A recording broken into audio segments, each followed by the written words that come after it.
আরে ভাই মোর ভাই তো লিবিয়ায় মাফিয়া চক্রের নির্মম নির্যাতনের কথা সবারই জানা। তাদের ফাঁদে পা দিয়ে প্রতি বছর প্রাণ হারাচ্ছেন শত শত যুবক। এখনো অনেকেই রয়েছেন নিখোঁজ। কেউ কেউ মোটা অঙ্কের টাকার বিনিময়ে প্রাণে রক্ষা পেলেও দেশে ফিরেছেন নিঃস্ব হয়ে। মোর ভাই কি হয়ে গেছে? এমনই মর্মান্তিক ঘটনার সাক্ষী হয়ে বাড়ি ফিরেছেন লোকমান হাওলাদার নামে এক ব্যক্তি। বুধবার মাদারীপুরের শিবচর উপজেলার বাঁশকান্দি ইউনিয়নের দালাল দাদন জমাদ্দারের মাধ্যমে দেশে ফিরেছেন বলে দাবি পরিবারের। তিনি পিরোজপুরের মঠবাড়িয়া উপজেলার সাপলেজা ইউনিয়নের নলি জয়নগর গ্রামের বাসিন্দা।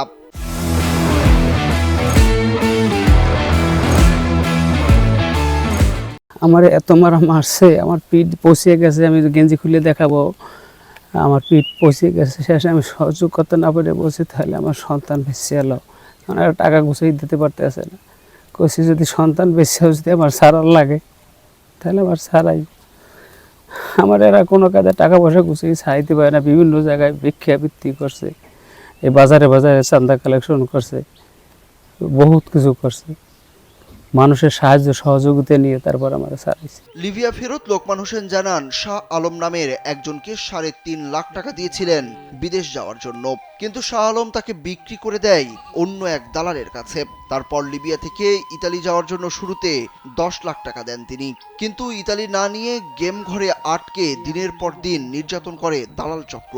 দিয়ে লাথি দিতে এরকম পড়ে যেতাম, এই রকমের হাত দিয়ে এইরকমের থাকা লাগতো, এইরকমের ঘন্টা বাই ঘন্টা থাকা লাগতো। আবার চেয়ার বাস করাইতো, চেয়ার বাস হলে এইরকমের চেয়ার বাস করাইয়ে কত সময় দাঁড়াই থাকতে পারতাম। আবার আর একটা নির্যাতন করতো, ধরেন এইরকমের এইরকমের থাকা লাগতো। কথাটা বুঝছেন, এইরকমের থাকা লাগতো। বিভিন্ন প্রকারের নির্যাতন ছিল। স্থানীয়রা জানান লোকমানকে ইতালি পাঠানোর কথা বলে রুমে আটকে নির্যাতন চালানো হতো। মোবাইলে সেসব ভিডিও এবং তার চিৎকার এলাকার সকলের জানা।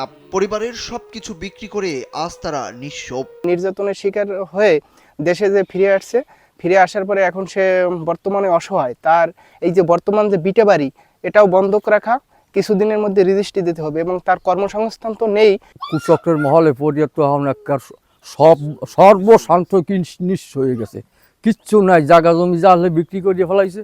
স্বজনরা জানান লোকমানকে মুক্ত করতে দালালের বাড়িতে গিয়ে অনেক দিন থেকেছেন তারা। আজ 11 মাস পর দেশে ফিরেছেন তিনি।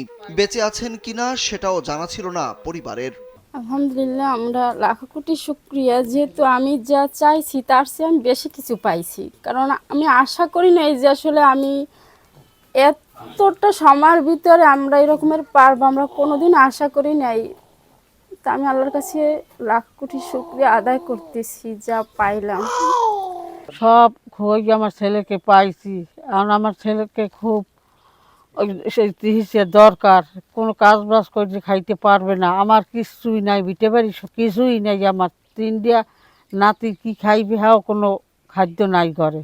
এ বিষয়ে সাপলেজা ইউনিয়নের ইউপি সদস্য কাজল খান জানান লোকমান দেশে ফিরেছেন। শুরু থেকে পরিবারটির পাশে থাকার চেষ্টা করেছেন তিনি। শরীরে অনেক আঘাতের চিহ্ন রয়েছে। লোকমানের এখন ভালো চিকিৎসার প্রয়োজন।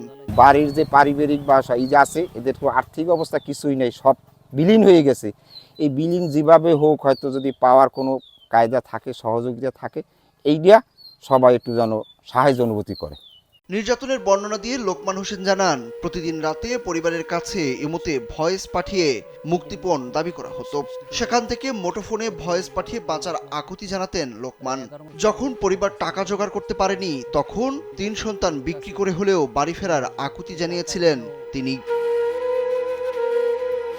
সুরুজ আহমেদ, কালবেলা।